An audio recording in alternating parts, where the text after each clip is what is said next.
ప్రత్యేక హోదా కోసం పోరాడతాము అనడం సరికాదంటున్నారు సీఎం చంద్రబాబు. రాష్ట్రాన్ని అన్ని విధాలా అభివృద్ధి చేస్తుంటే ప్రతిపక్షంతో పాటు కొంతమంది వ్యక్తులు అడ్డుకుంటున్నారని విమర్శించారు. ప్రత్యేక హోదా కోసం విశాఖలో కాగడాల ప్రదర్శనకు పిలుపునివ్వడం సరికాదన్న చంద్రబాబు ఈ ఆందోళనకు యువత దూరంగా ఉండాలని సూచించారు. చట్టాన్ని చేతుల్లోకి తీసుకుంటే ఊరుకోబోమని హెచ్చరించారు.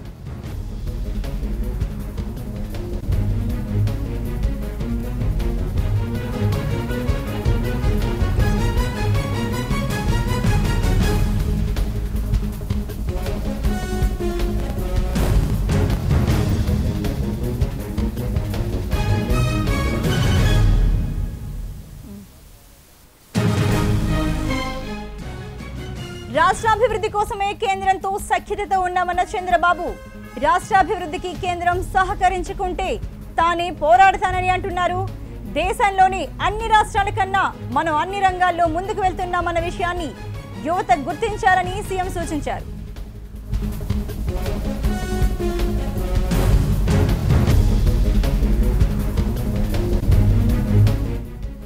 ఏపీ ప్రత్యేక హోదా కోసం ఈ నెల 26న విశాఖ తీరంలో భారీ ఆందోళనకు రంగం సిద్ధమవుతోంది.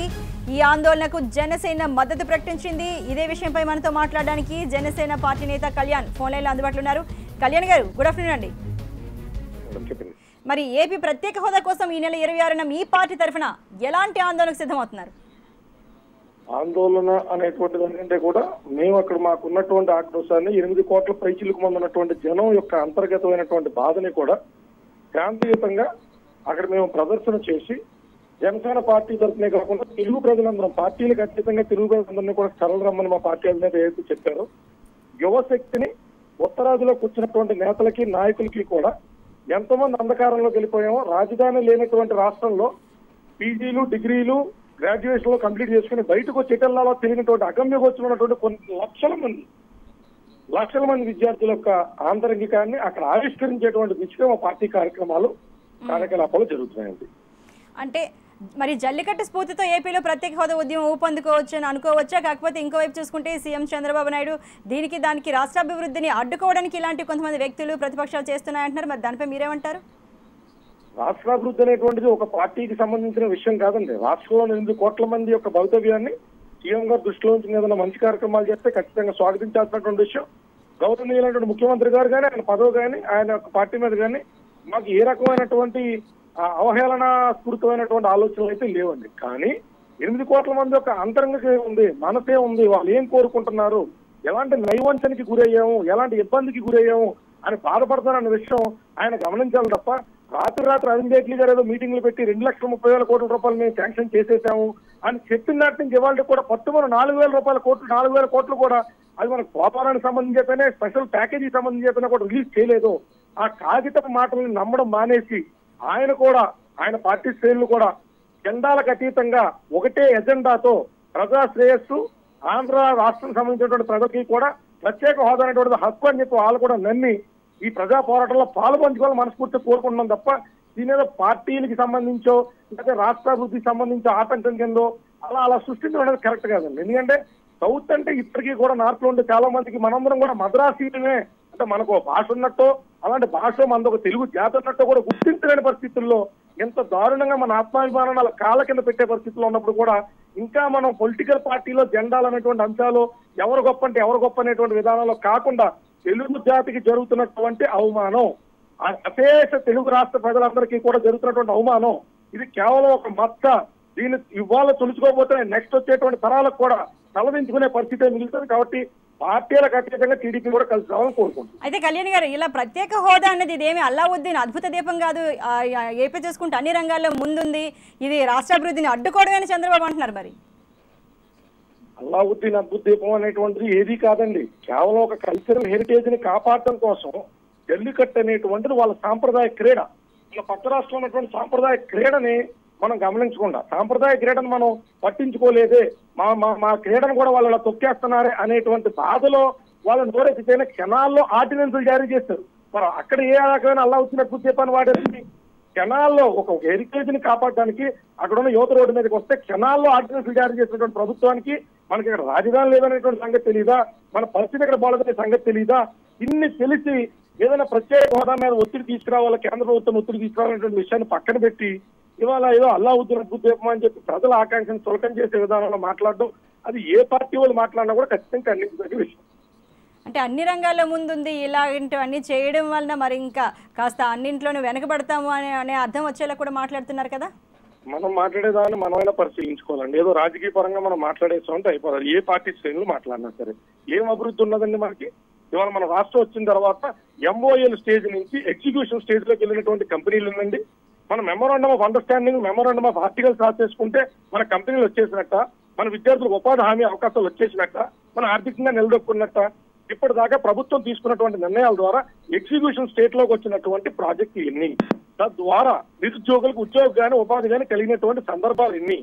మన నేషనల్ పర్ క్యాపిటల్ ఇన్కమ్ సంగతి పక్కన పెడితే మన స్టేట్ లో ఉన్న పర్ క్యాపిటల్ ఇన్కమ్ అనేటువంటిది ఎలా గణనీయంగా పెరిగింది? మనం ఏదైనా మాట్లాడితే ఆధారభూతంగా మాట్లాడాలి మేడం. స్పెషల్ స్టేటస్ వల్ల మాత్రమే కొత్త కంపెనీలు రావడానికి అవకాశం ఉంటుంది. నిరుద్యోగంతో బాధపడుతున్నటువంటి వాళ్ళు నిరుద్యోగ వృత్తి మనం ఇచ్చేటువంటి 1000 రూపాయలు 1500 రూపాయలతోనూ నిరుద్యోగులు బతికేటువంటి పరిస్థితి ఉన్నదో లేదో మన అందరికీ తేటతెల్లంగా తెలుసు. ఇది ప్రజా ఆకాంక్ష మాత్రమే, ప్రజల గొంతెమ్మ కోరిక కూడా కోరట్లేదు మాకు. Right, thank you very much Kalyan గారు.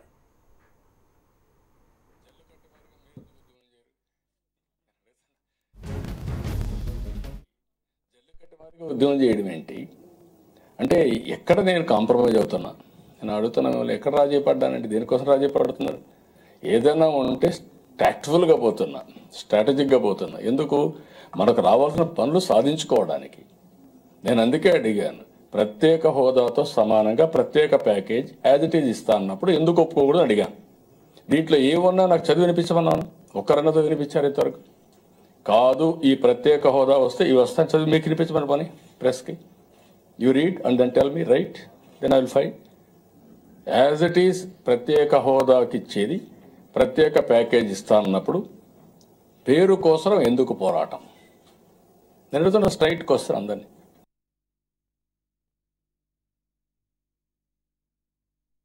జల్లు కట్టి మారిగా మీరెందుకు ఉద్యమం చేయరు?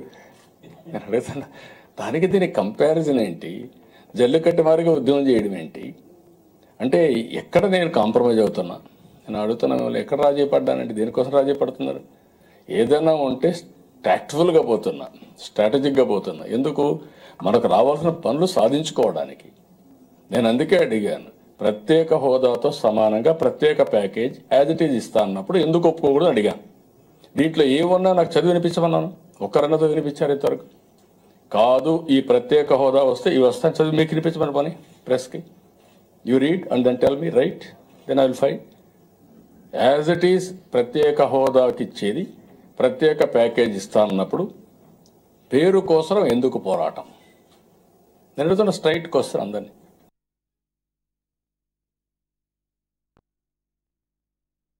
జల్లు కట్టి మారిగా మీరెందుకు ఉద్యమం చేయరు? ఏపీకి ప్రత్యేక హోదా కోసం ఈ నెల 26న విశాఖలో జరగనున్న హోరుకు సంబంధించి సీఎం చంద్రబాబు నాయుడు ఏ రకమైన వ్యాఖ్యలు చేశారో మా ప్రతినిధి మునిరాజు నాయుడు తీసుకుందాం. మునిరాజ్, సీఎం చంద్రబాబు నాయుడు వ్యాఖ్యలు ఏ రకంగా చేశారు, వాటిని మనం ఎలా అర్థం చేసుకోవచ్చు?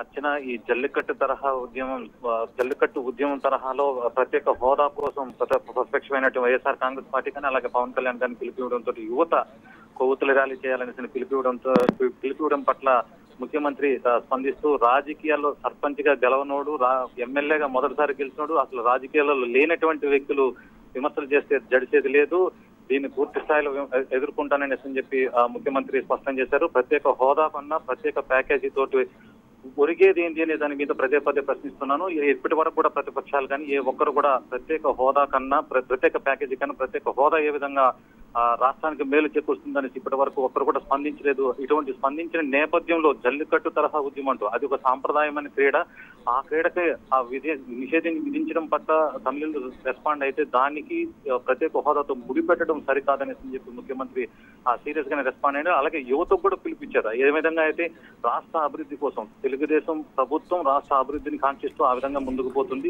దీంట్లో ఎటువంటి పరిస్థితులను వెనకడగలిగేసేది లేదు. కానీ ప్రతిపక్షం ఇచ్చేశారు కాబట్టి యువత కూడా దీన్ని ఆలోచించి ఇటువంటి ప్రతిపక్షాలు పిలిపించే ర్యాలీలకి హాజరు కావద్దనేసి కూడా ఆయన అప్పీల్ చేశారు. Right, thank you very much Munraj.